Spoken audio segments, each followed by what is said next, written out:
Good morning to all my friends and family, and welcome to this episode of Jim's 5am Club on this magnificent Sydney spring morning.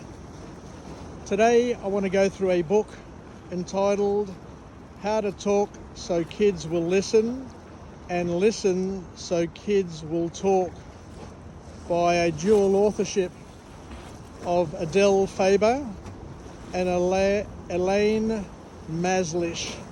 And the book was published on the 7th of February 2012. This book offers practical communication strategies for improving interactions with children. So let's go through and see what we can learn, and of course how we can incorporate it and use it into our interactions with children, grandchildren, and people around us.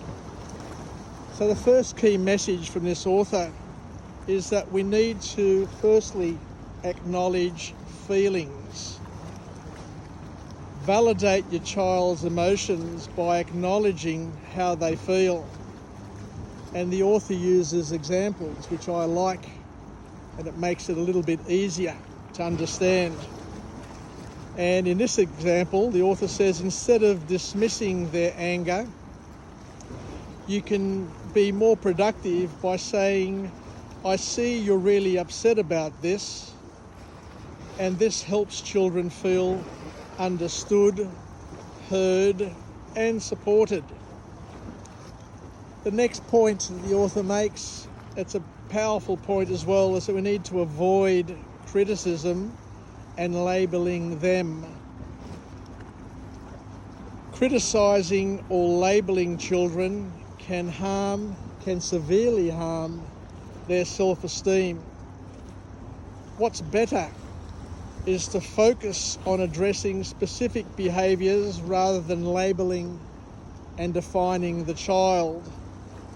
For example, say, I'm concerned about the way you're handling your toys, instead of suggesting and directly saying, you're so careless. So just reframing what you say and how you say it can have a powerful and important impact on a child's well-being. The author goes on to talk about using descriptive praise.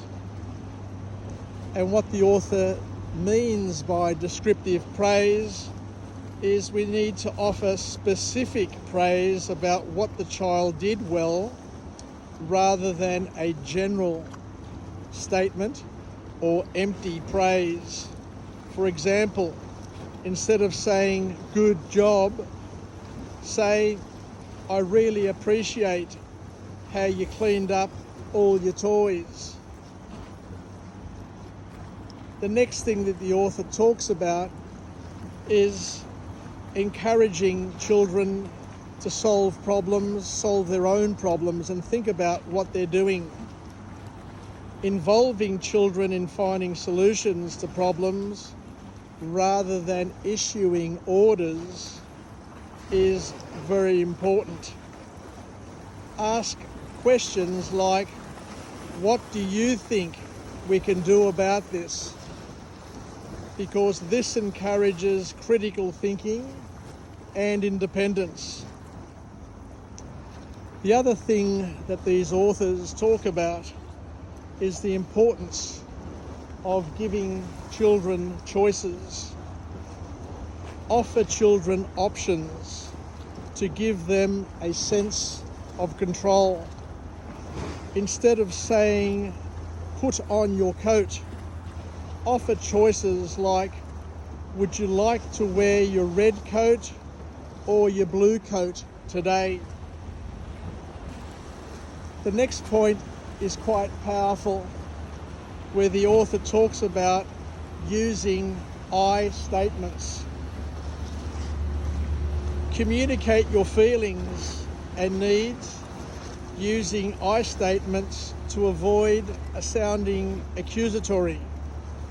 For instance, say, "I feel worried when you leave your toys on the floor," instead of "you always leave your toys everywhere." The next point that the author makes here, or the authors make, is to avoid power struggles, because they don't gain anything and all they do is just damage the relationship or potential relationship that you can have with your children. Address issues calmly and avoid engaging in power struggles is the key message.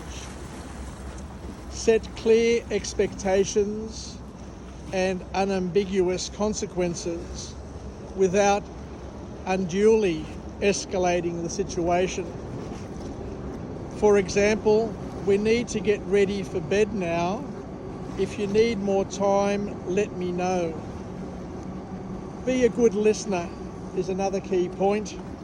Show active listening by giving your full attention, making eye contact, and reflecting back what your child is saying. This helps children feel heard and respected.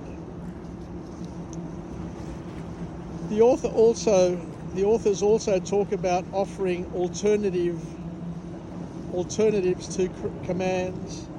Instead of issuing commands, try framing and reframing requests in a way that invites cooperation.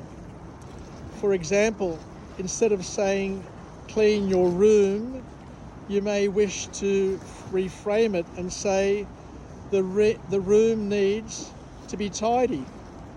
How do you plan to start?" And the last point that comes from this book is that we need to create a positive and productive environment. Foster a positive and supportive environment by focusing on what children are doing right and encouraging their efforts. This helps build a positive relationship and encourages good behaviour. It just makes common sense. These lessons from How to Talk So Kids Will Listen and Listen So Kids Will Talk emphasises effective communication strategies that build strong, respectful relationships between parents and children. One thing you learn as a parent is that when you escalate something and threaten children, it doesn't work all the time. And in fact, once a child gets flustered, angry, sad, then it takes about half an hour for those emotions to leave the system, because the cortisol, the adrenaline, and all of the fight, flight, and freeze chemicals flood the body. And just like us, children can't cope and can't function productively when they're in that state. So rather than get to that unproductive state where you can't really communicate, nothing gets through because the brain goes into primitive mode and thinking and emotion are at odds with each other, you can't really get much good out of a child when they're not in the right state. So as a parent, as a caregiver, as a person who can influence a situation better, this book guides us and encourages us to think about what we're saying and doing, and to be adult in what we do, and to take the lead and to help our children and grandchildren be the best version of themselves. Take care, everybody, and bye for now.